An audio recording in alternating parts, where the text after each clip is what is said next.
आम जनमानस को यह विश्वास दिलाकर कि हम आपको अच्छी ज़मीन दिलवाएंगे।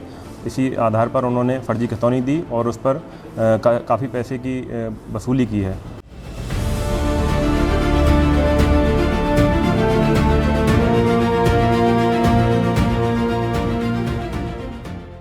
Prevention is better than cure. तो हम लोगों से ये अपील करेंगे आपके माध्यम से कि कोई भी ज़मीन खरीदने से पहले ये देख लें कि तहसील में उसकी खतौनी सही है कि नहीं, खतौनी का परीक्षण। उसके अलावा पुलिस के माध्यम से उसका आपराधिक इतिहास भी व्यक्ति का चेक कर लिया जाए, कहीं वो व्यक्ति फर्जी या फ्रॉड व्यक्ति तो नहीं।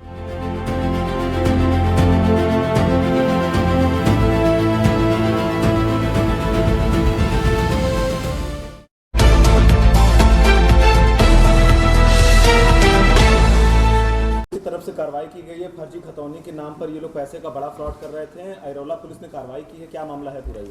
थाना ऐरोला की पुलिस को एक बड़ी सफलता मिली है और एक 4 सदस्यीय गिरोह का पर्दाफाश किया गया है।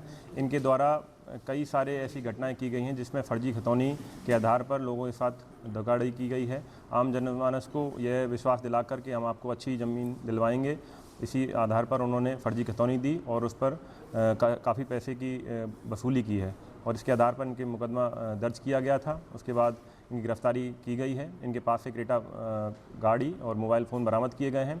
जब इनका आपराधिक इतिहास का अवलोकन किया गया तो इन्होंने पूर्व में भी 4 से 5 घटनाएं इनके द्वारा की गई हैं। इसके अलावा जो इसका गिरोह का जो सरगना है शोभनाथ सेठ, उसके ऊपर 20 से अधिक NI एक्ट के मुकदमे भी कोर्ट में प्रचलित हैं।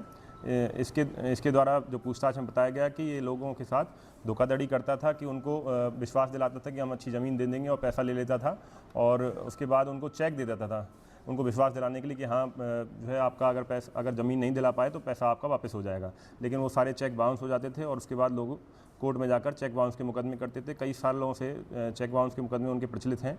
उनमें भी कई में ये हाजिर नहीं होता था और भगा रहता था।